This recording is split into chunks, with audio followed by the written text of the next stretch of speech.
오늘은 우리가 안조한의 만원사라는 작품을 공부를 해볼 건데요. 이 작품은 유명한 유배문학이에요. 유배문학 중에서도 이제 갈래는 가사라는 갈래입니다. 여러분, 가사는요, 이제 우리가 조선시대 창작이 시작된 고전 시가 갈래이고요. 형식적 특징은 많지가 않아요. 한 행이 사음보를 이루고 있고 대체적으로 글자 수는 3, 4조, 4, 4조를 맞추는 경우가 많다. 이걸 우리가 음수율이라고 하는 거 알죠? 그리고 연구분 없이 쭉쭉쭉 줄이 이어진다는 점에서 연속체라고 합니다. 자, 이 작품 역시 가사인데요. 그 중에서도 유배가사라고 했었죠. 근데 얘는 좀 특이하게요. 다른 유배가사들과는 좀 차이점이 있어요.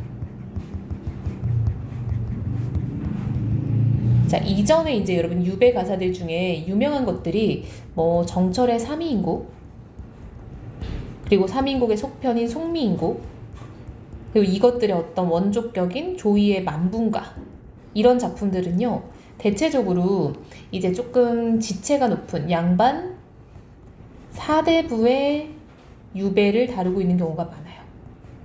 근데 여러분, 이들의 유배는요, 진짜로 뭔가 뭘 잘못했다라기보다는 이들이 이제 중기부터는, 조선 중기부터 당파 싸움이 되게 심해졌잖아요. 그래서 그냥 우리 팀이 지면 다들 와르르 이렇게 좀 유배를 가는 그런 느낌들이 좀 강했거든요. 그러다 보니까 어떤 좀 정치적인 이유가 굉장히 많았지, 좀 개인의 어떤 도덕적인 문제로 유배를 가는 경우가 좀 많이 없었거든요. 그러다 보니까 이들은 주로 어떤 충성과 어떤 임금에 대한 어떤 마음, 그리고 미련, 이런 것들을 표현하는 경우가 많았는데요. 지금 이 작품의 경우인 만원사는요, 되게 달라요. 이 만원사는 이제 중인계층의 유배인데요. 이 사람이 유배를 왜 가게 됐냐면 공금에 손을 댄 거예요.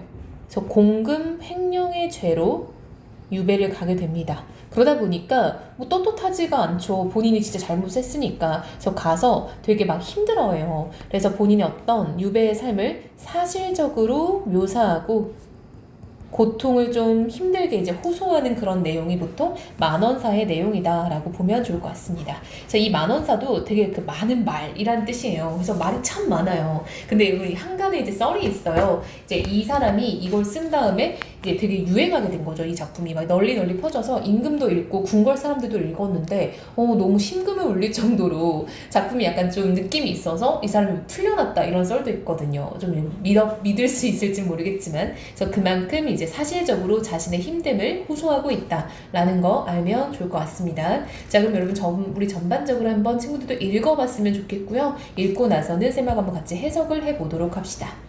어와 번님내야 이내 말씀 들어보세요. 여러분, 어와는요, 감탄사죠.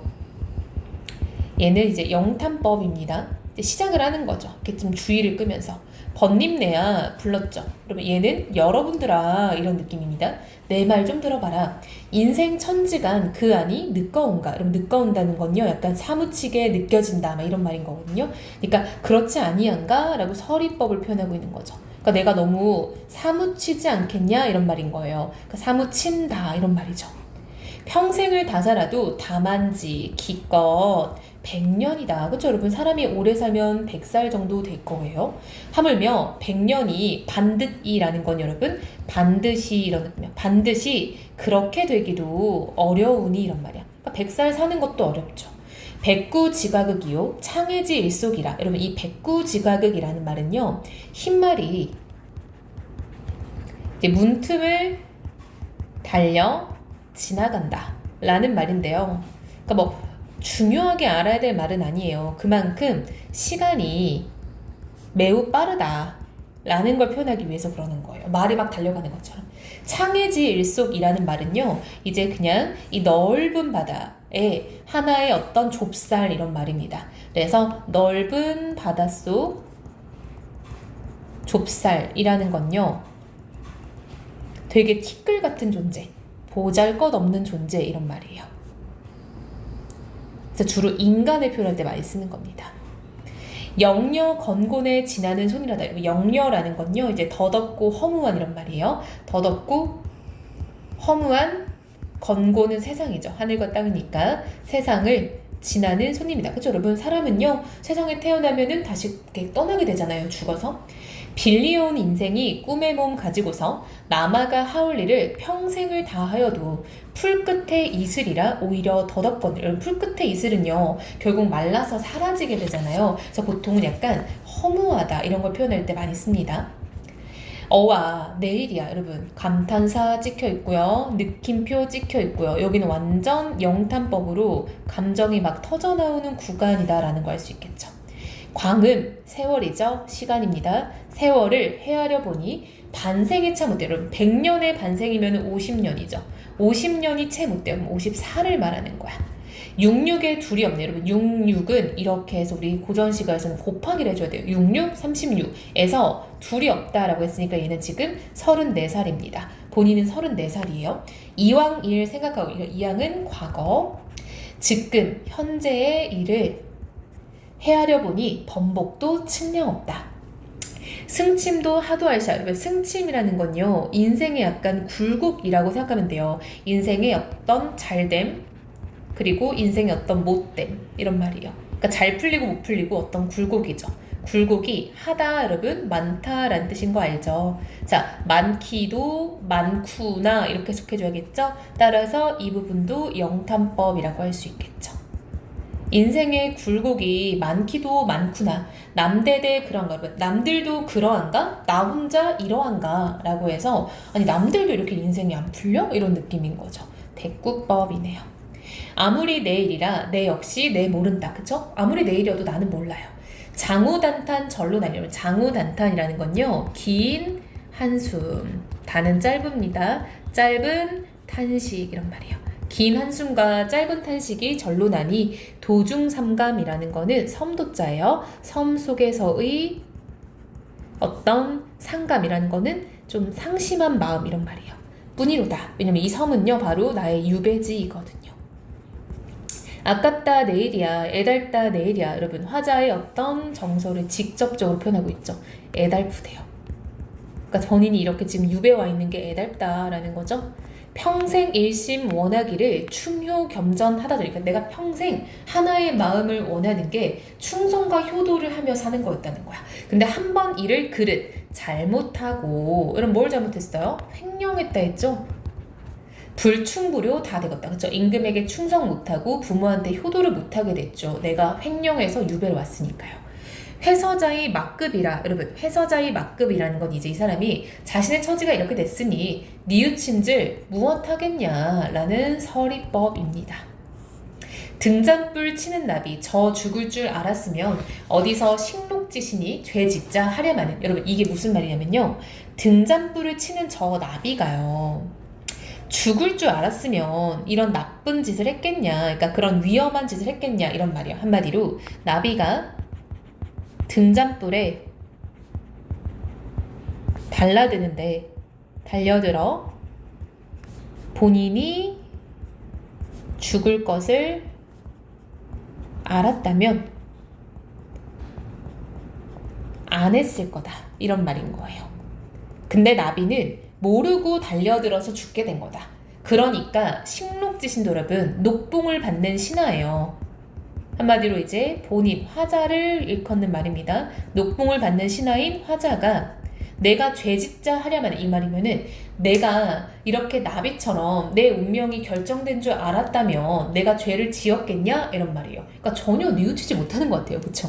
대액, 액이 엄청 큰 액이 당전 눈앞에 오니 눈조차 어둡구나. 한마디로 내가 나쁜 일이 닥쳐왔을 때는 뭘 어떻게 손쓸 수도 없이 눈앞이 어두웠다라는 거예요. 따라서 이 나비는 여러분 나를 비유하는 말로 쓰인 거죠. 무슨 말인지 알겠나요? 마른 섭을 등에 지고 열화에 들미도다. 마치 여러분 내가 한 짓이 이거와 마찬가지라는 거야. 화자가 한 짓은요 마른 풀을 등에 지고 맹렬히 불타는 그 불길에 뛰어든 셈이라는 거야. 얼마나 활활 타겠어요. 제가 된들 누구 탓이리 살가망 없다마는. 자 여러분 제가 된들 누구 탓이겠냐. 서리법 내 탓이죠. 내가 뛰어들었으니까. 이 열화라는 것도 어떤 나의 잘못으로 인한 결과인 거죠.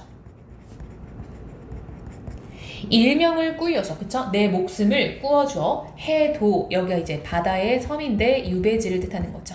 유배지에 보내시니 어와 감탄사, 성은 임금의 은혜가 갈수록 만극하다. 즉 나는 죽어도 싼데 나를 구해서 유배를 보낸 임금님에게 감사하다라는 거죠. 강두에 배를 대어 부모 친척 이별할 때, 여러분 여기는 이제 유배를 떠나던 날의 장면이라고 보면 돼요. 자, 유배를 가던 날 배를 두고 이제 부모 친척과 이별을 하고 있어요. 슬픈 눈물 한숨 소리 막막순 머무는 듯. 자, 여러분 슬픈 눈물과 한숨 소리에 이 구름도 수심이 가득한 듯 이런 말이거든요. 구름도 근심이 있는 듯 이런 말이에요. 여러분 구름은 아무것도 느낄 수 없는 자연물이잖아요. 근데 구름에게 근심이 있다라는 건 감정이입이고 나의 감정을 이입한 대상이니까 객관적 상관물이죠. 그리고 직유법은 비유적 표현이죠. 손잡고 이른 말씀 조희 가라 당번이면 이른이요 이르다, 그쵸? 말하다라는 뜻이에요. 손잡고 말하는 말씀 잘 가라 당부하니, 그쵸? 부모님이 이제 나 보내면서 이렇게 말했겠죠. 가슴이 막히거든 대답이 나오겠냐? 서리법이죠. 부모가 나를 이렇게 유배지에 보내려고 이렇게 배웅을 하는데 대답이 나오겠냐라는 거죠. 여치 여광하여 라는 건 이성을 잃은 상태라는 뜻입니다. 이성을 잃어 눈물도 하직이라 강상에 배 떠나니 이별시가 이때로다. 산천이 근심하니 부자가 이별함이로다. 여러분 산천은 자연물이죠. 산과 이런 물들이 어떻게 근심을 하겠어요. 자연물에 화자와 이제 주변 가족들의 감정을 이입한 거죠. 객관적 상관물이겠죠.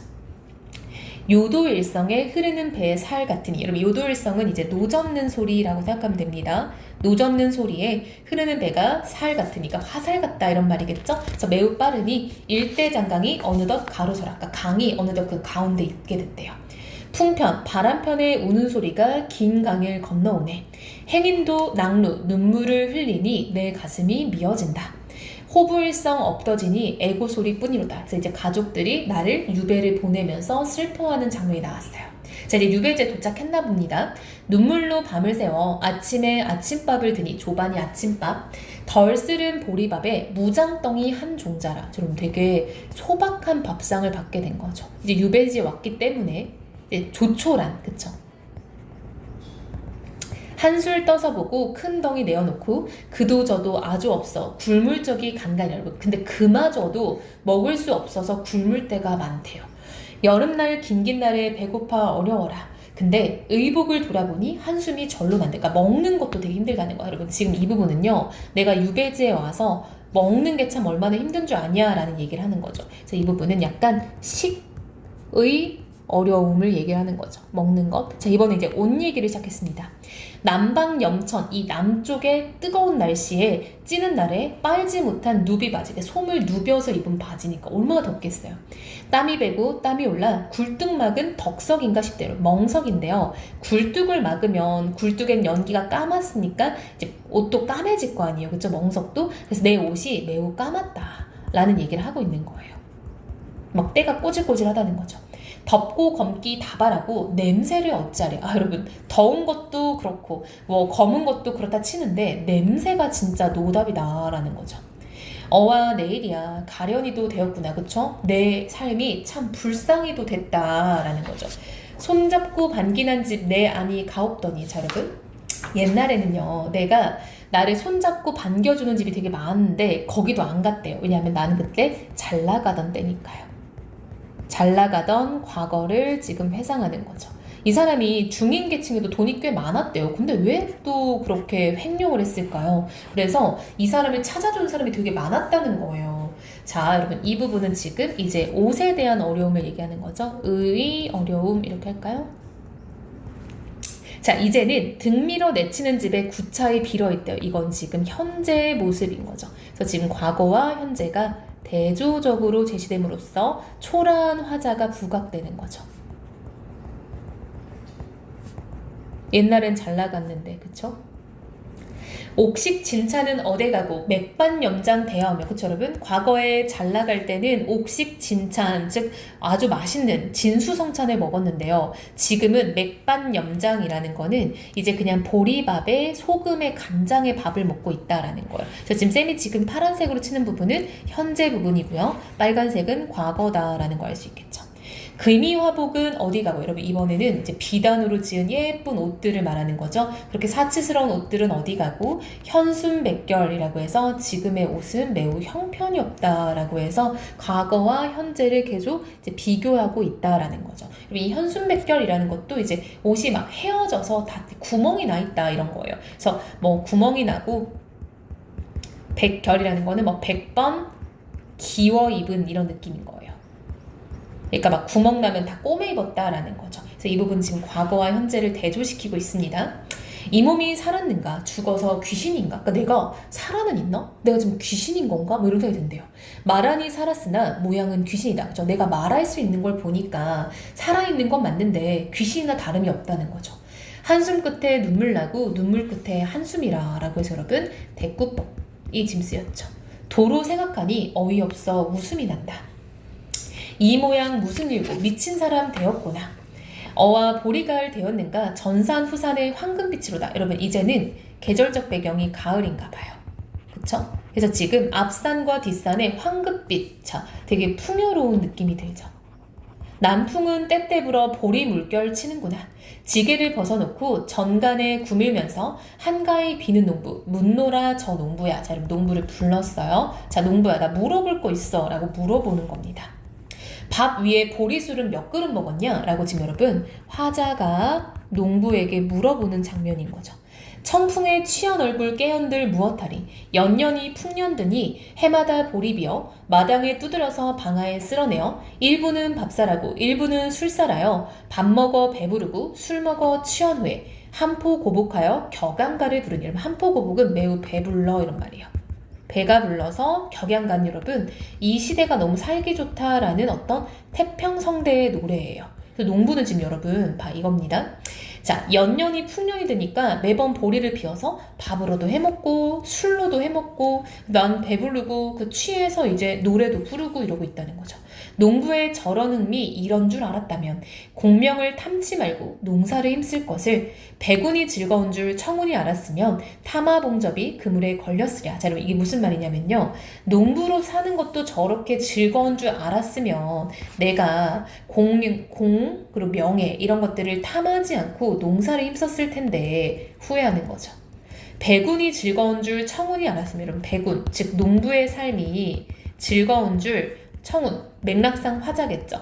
화자가 알았다면 탐화봉접이 그물에 걸렸으려면. 탐화봉접은 이제 꽃을 탐하다가 이제 어떤 나비와 벌이 이제 그 옆에 이제 머물고 있는 걸 말을 하는 거죠. 나비와 이 벌이 꽃을 탐하는 그 상황에서 걔네가 그물에 걸리게 된 거예요. 즉 그물에 걸렸겠냐라고 해서 내가 그게 나쁜 건 줄 알았으면은 안 했을 텐데 라는 겁니다. 날이 지나 달이 가고 해가 지나 돌이 도다. 여러분 돌은 이제 한 해가 지났다는 거야. 우리 애기들 돌잔치가 1살 잔치잖아요. 작년에 비던 볼이 올해에 다시 비어먹고 지난 여름 났던 곡이 이 여름에 또 났으니 새 보리밥 담아놓고 가슴이 막혀 못 먹으니 뛰는 고기 회를 친들 목이 메어 들어가겠냐. 즉 나는 밥도 안 들어가고 아무리 회가 맛있다 해도 나는 안 넘어간다는 거예요. 서러함도 남의 없고 목견딤도 별로하니 내 고생 한 해 함은 남의 고생 10년이라. 흉죽길함 되올른가 고진감래 언짢고. 여러분 흉죽길은요 흉한 일이 생기면 곧 길한 일, 즐거운 일, 좋은 일이 생긴다라는 말로 고진감래랑 똑같은 말이에요. 고생 끝에 단계 온다라는 거죠. 낙이 온다. 즉 그날이 언제 올까?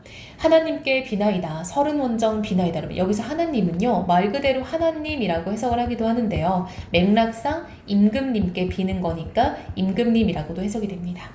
책력도 여러분 달력입니다. 달력도 해가 묵으면 다시 쓰지 아니하고 노여움도 밤이 자면 풀어져서 버려지니 세상 일도 무거지고 인사 사람 일도 묵었으니. 천사만사 탕척하고 그만저만 서용하사. 여러분 천사만사 많은 일들 탕척이라는 거는 그냥 이제 좀 깨끗이 잊어버리고 이런 말이에요. 그만저만 서용, 용서해달라 이런 말입니다. 지금 뻔뻔하지 않나요? 그쵸? 본인이 자기가 잘못해놓고선 다 잊어버리고 자기를 용서해달라요. 끊어진 옛 인연을 다시 있게 하옵소서라고 해서 임금에게 하고 싶은 말이 있는 거죠. 자, 여러분 이 마지막 부분 좀만 더 볼게요. 자, 달력도 해가 지나면 다시 안 써. 그러니까 한마디로 과거는 지나간다 이런 말이에요. 과거는 지나갔고 노여움도 다 풀어지니까 세상 일도 인간사도 다 무겁고 이제 다 지난 일이 됐고 그러니까 이제 저 그만 용서해주면 안 될까요? 뭐 이런 말입니다.